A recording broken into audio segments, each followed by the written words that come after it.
The shittiest city you visited once and completely refused to return. Johannesburg, South Africa hands down. Everyone told me to avoid it at all costs, but I thought it would be fine to stay for just a night until my train left for Zimbabwe, so I figured, what the hell? When I got off the bus I was the only white person who exited, and I was immediately bombarded by cab drivers pulling my shirt, almost literally trying to drag me into their cabs. I stood my ground as they tried to remove my backpack from me. A few of them started to fight with each other, and while I don't think any punches were thrown, it started to get violent.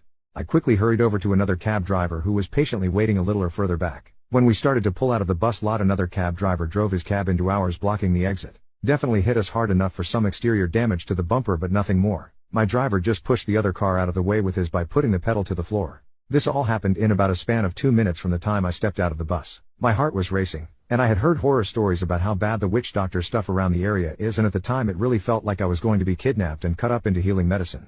I was even considering trying to get out of the moving cab because I was afraid he wasn't taking me where I asked. Once I got to my hostel, there were armed guards surrounding the perimeter, which is pretty typical in heavily populated areas of South Africa, but there were definitely more at this hostel than others I had been to. The place was a total shithole. Literally rats in the fridge. I had a little food to cook, but I couldn't bring myself to cook in that kitchen. After taking a few hours to calm down and collect myself, I convinced myself that I was overreacting and that it's all fine. I got the courage to walk the 1.5 miles to the nearest grocery store. The guy at the desk said it would be fine. It was not. I was such an idiot.